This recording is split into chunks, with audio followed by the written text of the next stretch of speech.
Working in forensic pathology isn't like what you may see on television or read in books. There are no dramatic entrances, no suspenseful music, and very little closure. It's systematic, methodical, often repetitive. But behind that routine is a job that quietly handles the aftermath of lives cut short, whether they passed away peacefully, violently, unexpectedly, or just quietly ignored. I didn't work only in the morgue. All of us had to do duty shifts where we would assist the police in investigating the scene. And I feel I do need to explain how things worked for a better context. Our legislation was a thing in itself, and it dictated a different approach to this part of work from what you may have seen in popular TV shows or on the big screen. We had to investigate each case, regardless if it was an aged person with a chronic heart and lung diseases or an unknown individual hanging with a rope around their neck. We didn't drive in marked vans or respond immediately to calls. We stayed at the station, usually one specialist per shift. Our role began when the police decided it was time for us to be there. Then the police unit would pick us up and bring us in. We also didn't bring bodies to the morgue by ourselves. There was a company specializing in this sort of deliveries. Our task was to confirm the outcome, examine and decide if the body had to be sent for further investigation. All cases where violence was confirmed or suspected, homicide, suicide, accident or simply unexplained, had to be sent for autopsy. Every shift meant we could see 6 to 12 deceased individuals. Most were straightforward. Natural causes, unattended death, unfortunate accidents, but sometimes something stood out. Not because it was more violent, but because it was more revealing. One such case began during one of my shifts. A man's body had been found near a water canal, close to a tuberculosis facility. The initial information was vague. Possible explosive involvement. The police team retrieved me from the station and I was taken to the site.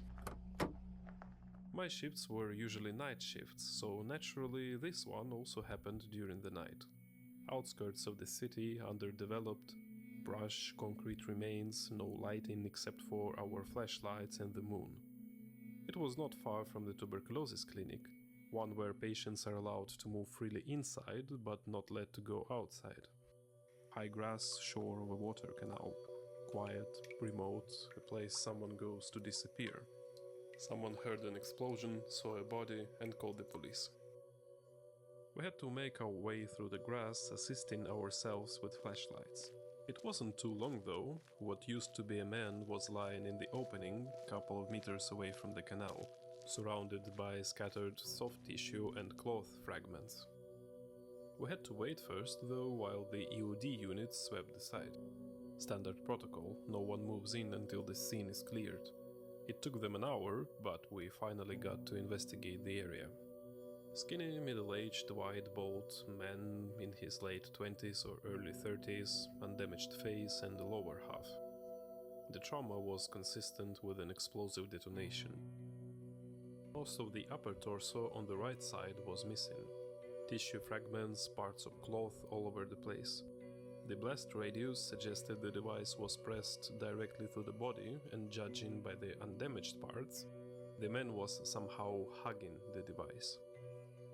This was intentional, there was no indication that others were involved. Based on the blast pattern, remnants at the scene, some metal fragments found on site, and our geographical region, we assumed that the most probable device used was something like an RGD-5, a Soviet-era hand grenade with no immediate equivalent in the NATO system. It's a smooth-body grenade designed primarily for blast effect rather than fragmentation. The damage comes mostly from the concussive force of the explosion itself, making it deadly at close range, but with limited radius and less secondary trauma. We did our initial assessment in the dark, under cold conditions. It was a familiar scene, but the method made it unusual. Explosive suicides are rare, more so in a civilian setting. Toxicology later confirmed there were no traces of substances in the system. From a procedural standpoint, cases like this are labor-intensive and often frustrating.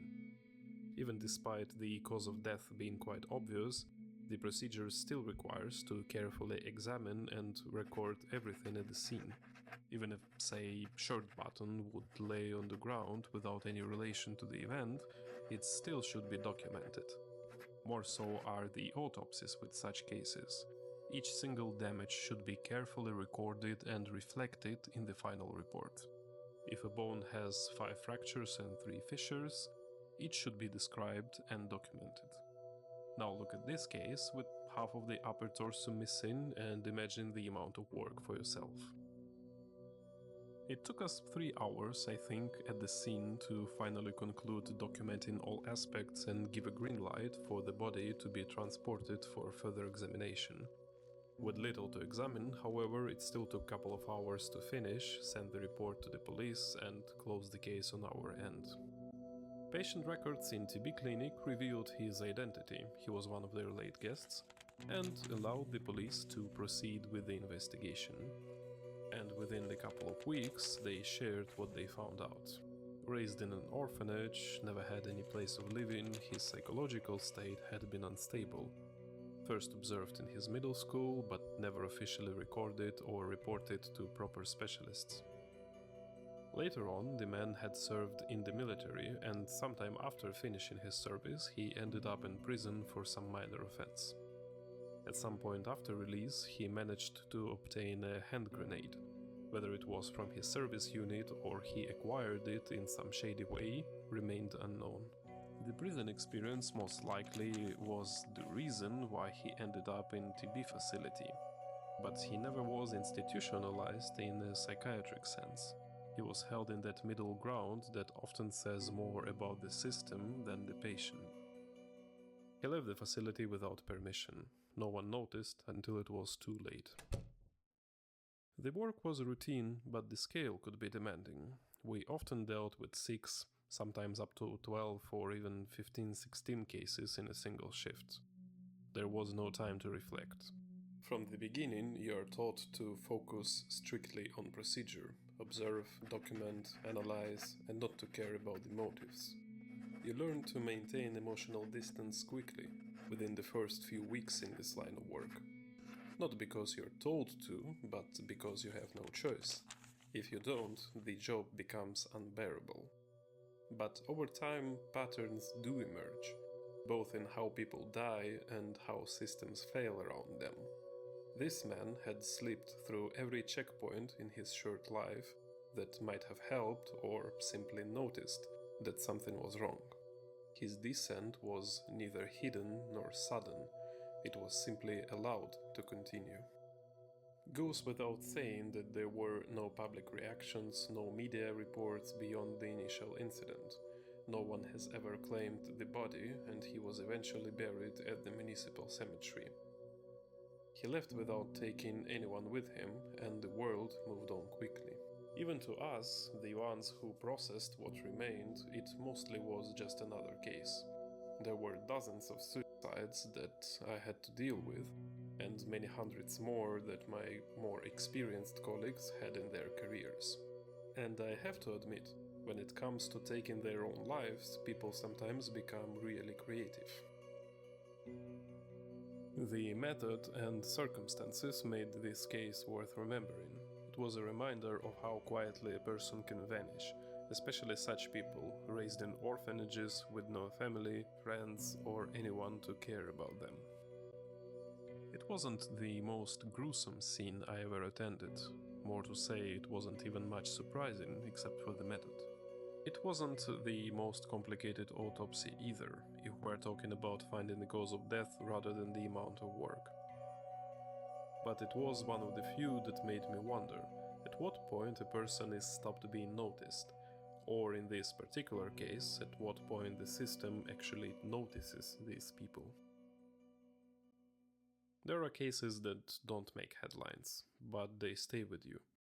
If you are interested in more stories from behind the morgue doors, from the quiet corners of forensic work, subscribe for more.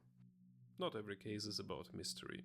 Sometimes it's about everything that was missing long before the death happened.